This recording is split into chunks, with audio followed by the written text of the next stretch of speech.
প্রথমে ইসরায়েল হামলা চালিয়েছে ইরানের উপর এবং গত ৩ বছর থেকে ফিলিস্তিন এর উপর হামলা চালিয়েই আসতেছে।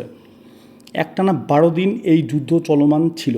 এতে করে ইরান এবং ইসরায়েল এর ব্যাপক ক্ষয়ক্ষতি হয়েছে।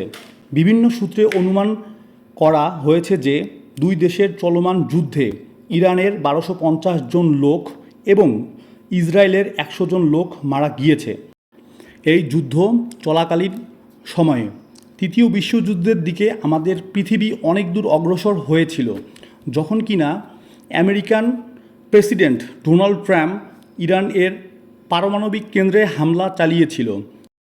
পৃথিবীতে কেউ একজন পারমাণবিক কেন্দ্রে হামলা চালালে তৃতীয় বিশ্বযুদ্ধের সূচনা হয়ে যাবে।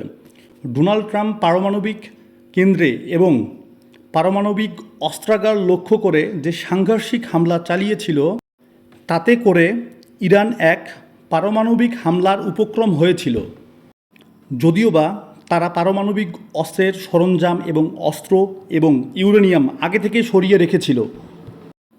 আর এই পারমাণবিক হামলা চালানোর জন্য আমেরিকা ১১৩টি B-2 স্পিরিট যুদ্ধবিমান, যা কিনা পারমাণবিক অস্ত্র পর্যন্ত বহন করতে সক্ষম, সেই সকল B-2 স্পিরিট যুদ্ধবিমান ফুল লোডেড অবস্থায় বম্বিংয়ের জন্য ফ্লাই করেছিল। তার মধ্যে বোম্বার বাস্টার বোমা মারা হয়েছিল শুধু 4টি পারমাণবিক কেন্দ্র লক্ষ্য করে। মোট কথা, ইরানকে পুরোপুরি শেষ করে দেওয়ার একটা পরিকল্পনা ট্রাম্প প্রশাসন করেছিল, যা কিনা অবশ্যই তৃতীয় বিশ্বযুদ্ধের সূচনা এনে দিতে পারত। কারণ ইসরায়েল আমেরিকা এক হয়ে যখন মিসাইল ক্ষেপণাস্ত্র ব্যবহার করেছিল যুদ্ধ চলাকালীন সময় ১২ দিন, তখন ইরান এর পার্শ্ববর্তী দেশগুলো যেমন ইয়েমেন, ফিলিস্তিন, ইরাক, তুরস্ক, আফগানিস্তান মিত্রদেশ হিসেবে সাপোর্ট দিয়েছিল। তাদের ক্ষমতা অনুযায়ী কিন্তু এদের কারো কাছে পারমাণবিক অস্ত্র ছিল না, যেহেতু বিশ্বব্যাপী অন্যান্য মিত্রদেশ যেমন পাকিস্তান, রাশিয়া, উত্তর কোরিয়া, যারা পারমাণবিক ক্ষমতা সম্পন্ন, তারা ইরান এর পাশে থাকার শুধুমাত্র প্রতিশ্রুতি দিয়েছিল। এদিকে ইউক্রেন এবং রাশিয়ার যুদ্ধ চলমান বর্তমান, এবং অল্প কিছুদিন আগে ইন্ডিয়া এবং পাকিস্তান সংঘাতে জড়িয়েছিল।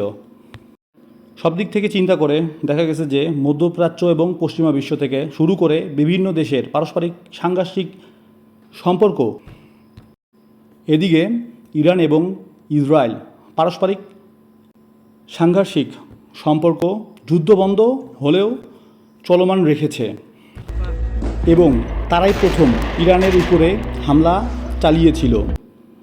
আর তাদের ক্ষমতার দোসর এবং সাহায্যকারী যুক্তরাষ্ট্র অনেক আগে থেকেই মধ্যপ্রাচ্যের দেশগুলোতে বিভিন্নভাবে দখল এবং শাসন করার চেষ্টা চালিয়ে আসছিল।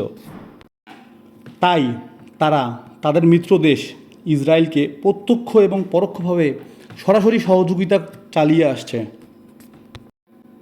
এবং ইরান এর উপর প্রথম হামলা চালিয়েছিল।